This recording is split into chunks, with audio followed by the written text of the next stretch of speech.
Gonzalo ഗാർസിയയെക്കുറിച്ച് ഒരിക്കൽ Real മാഡ്രിഡിന്റെ മുൻ താരമായ ഹോസെലു പറഞ്ഞിട്ടുണ്ട്, നമ്പർ 9 വേണ്ടിയുള്ള തിരച്ചിൽ നിങ്ങൾ അവസാനിപ്പിക്കൂ, നമുക്കൊരു മികച്ച താരത്തെ കിട്ടിയിട്ടുണ്ട്. സ്പാനിഷ് അണ്ടർ 17 ടീം പരിശീലകൻ ഹെർനാൻ പെറസ് ഗാർസിയയെക്കുറിച്ച് പറഞ്ഞത് മറ്റൊന്നാണ്.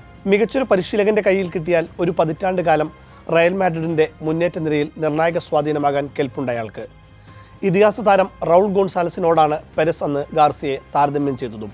റൗൾ പിറവിയെടുത്ത റയലിന്റെ ഫുട്ബോൾ നഴ്സറിയായ ലാ ഫാബ്രിക്ക തന്നെയാണ് ഗോൺസാലോ ഗാർസിയയുടെയും വീട്. തൊട്ടപ്പുറത്ത് കറ്റാലന്മാർ മെസ്സി, സാവി, ഇനിയസ്റ്റ തുടങ്ങി ഗാവിയിലൂടെയും ലമീൻ യമാലിലൂടെയും തങ്ങളുടെ അക്കാദമിക്ക് പേരും പെരുമയും കൊടുക്കുമ്പോൾ ലാമാസിയുമായി തട്ടിച്ചു നോക്കാൻ ഇല്ല ലാ ഫാബ്രിക്കയ്ക്ക്. എന്നാൽ ആ അക്കാദമിയിൽ നിന്ന് വന്ന ലക്ഷണമൊത്ത താരമാണ് ഗോൺസാലോ ഗാർസിയ.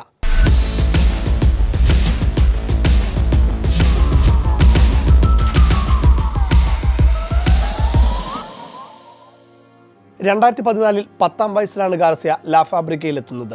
4 വർഷം കളി പഠിച്ചു. പിന്നീട് മയോർക്കയുടെ യൂത്ത് ടീമിലേക്ക്. 2019 റയലിൽ തിരിച്ചെത്തിയ ഗാർസിയയ്ക്ക് 4 വർഷത്തിന് ശേഷമാണ് സീനിയർ ജേഴ്സി കിട്ടിയത്. ലാലിഗയിൽ കാഡിസിനെതിരായ മത്സരത്തിൽ ഡോൺ കാർലോ അയാളെ കളിപ്പിച്ചു. പിന്നീട് ഒളിഞ്ഞും തെളിഞ്ഞും ഗാർസിയ നിന്നു. ഇടക്കാലത്തൊരു ഇഞ്ചുറി ടൈം ഗോളിൽ ലോസ് ബ്ലാങ്കോസിനെ ജയത്തിലെത്തിക്കാൻ ഗാർസിയയ്ക്കായി. എന്നാൽ പ്ലേയിങ് ടൈം നോക്കിയ യുവതാരം ഇക്കഴിഞ്ഞ ക്ലബ് ലോകകപ്പിന് തൊട്ടു മുൻപ് വരെ റയൽ വിടാനുള്ള ഒരുക്കത്തിലായിരുന്നു.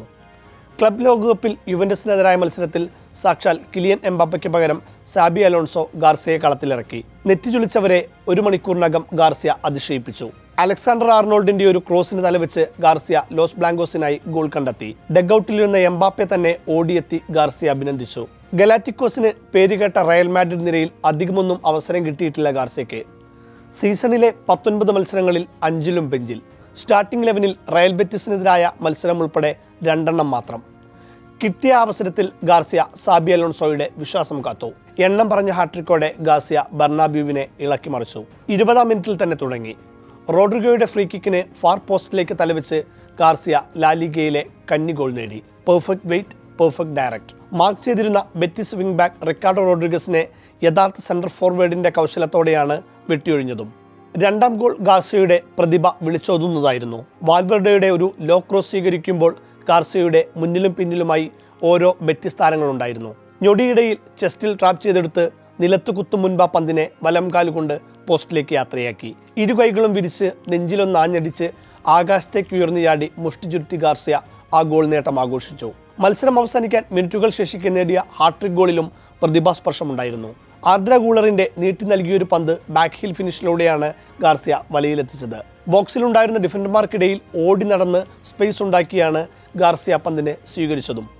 Perfect hat trick. ആദ്യം തലകൊണ്ട്, പിന്നെ വലങ്കാലുകൊണ്ട്, ഫൈനൽ ഗോൾ ഇടംകാലുകൊണ്ടും. അസൻസിയോയും ഫ്രാൻ ഗാർസിയയും കൂടി പട്ടികയിൽ ഇടം പിടിച്ചതോടെ ബെറ്റിസിനെ 1-നെതിരെ 5 ഗോളുകൾക്ക് മുക്കി റയൽ കറ്റാലന്മാരുമായുള്ള പോയിന്റ് ടേബിളിലെ മത്സരം കടുപ്പിച്ചു.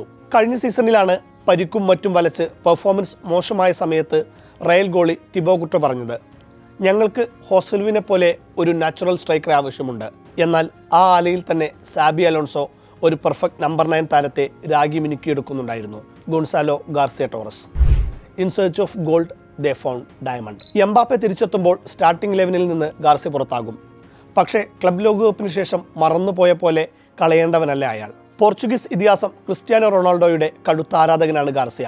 അപ്പോൾ പിന്നെ അവഗണനകളിൽ തളരാതെ തൻ്റെ സമയത്തിന് കാത്തിരുന്ന് ഫുട്ബോൾ ലോകത്തെ അമ്പരപ്പിക്കുന്നതിന് കാരണം അധികം തിരിഞ്ഞു പോകേണ്ടല്ലോ.